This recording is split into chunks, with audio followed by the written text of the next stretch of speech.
Good morning, welcome my mini blog. তোমাদের বলেছিলাম বাড়িতে একদিন ধোকা বানিয়ে দেখাবো, তো এই দেখো তার রেসিপি। ডালটা আমি ভিজিয়ে রেখেছিলাম সকালবেলাতেই, দেখে নাও ডালটা পুরো ভিজে গেছে। এইবার ডালটাকে আমি মিক্সিতে দিয়ে সুন্দর করে বেটে নেবো এবং এমনভাবেই বাটবো যাতে একেবারে পাতলা না হয়, জল কম দিয়ে।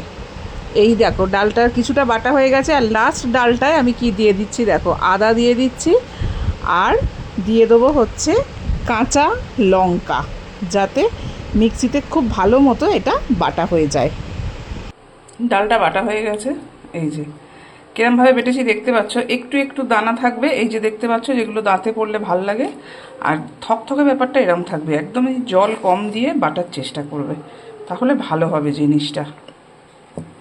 কড়াইয়ে তেল দিয়ে দিয়েছি, তেলটা গরম হলে একটু দিয়ে দেবো জিরে, তারপর ডালটা দিয়ে ভালো করে কষাবো। তেল গরম হয়ে গেছে, এবার একটু জিরে দিয়ে দিচ্ছি। এইবার হচ্ছে দিয়ে দেবো ডালটা, আস্তে আস্তে করে ডালটা দিয়ে দেবো। দিয়ে দেবো পরিমাণ মতো নুন, ঠিক আছে, যতটুকু নুন দরকার ততটুকুই দেবো। হচ্ছে অল্প একটু মিষ্টি, যাতে স্বাদটা ঠিকঠাক মতো হয়, ব্যালেন্স হয়।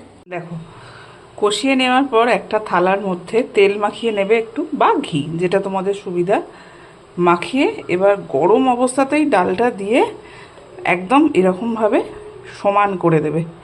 এরপর এটা শুকনো হলে তারপর কিন্তু এটা কাটা হবে। এটা কিন্তু খুব গরম, এই দেখো হাত কেরম লাল হয়ে যাচ্ছে, দেখেছো? এটা এবার থাক, এটা শুকনো হলে তারপর কাটা হবে। মনে হচ্ছে এখন একদম শুকিয়ে গেছে, কেটে এবার দেখি কি হয়। এই সাইড থেকেই কাটছি প্রথম।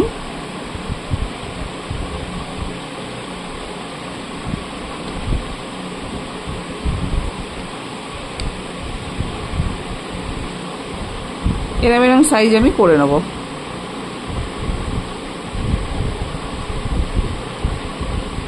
এইরকমভাবে আমি কেটে নিয়েছি। এইবার কাটবো হচ্ছে এদিক থেকে, যাতে জিনিসগুলো চৌকো হয়ে যায়। এই দেখো এইভাবে আমি এবার কেটে নেব।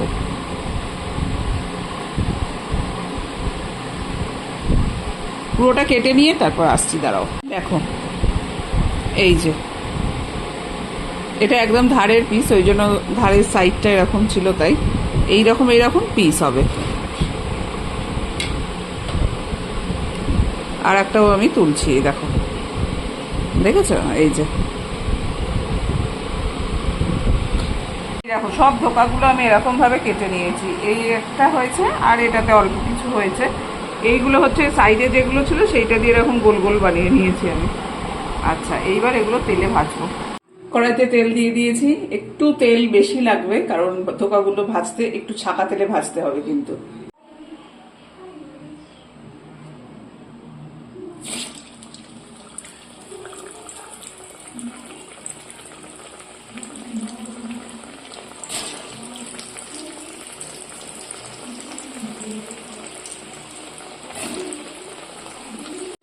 এইভাবে ধোকাগুলোকে ভেজে ভেজে তুলছি, এইগুলো এখনো ভাজবো।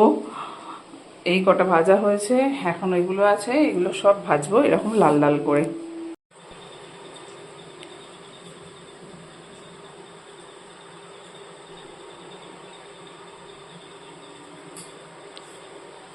তো বন্ধুরা দেখতেই পেলে ধোকাটা আমি কেরমভাবে বাড়িতে বানিয়ে নিলাম। আর এই দেখো ভেঙে দেখাচ্ছি, একদম খুব সুন্দর হয়েছে, ভেতরটাও হয়ে গেছে, বাইরেটাও সুন্দর হয়ে গেছে।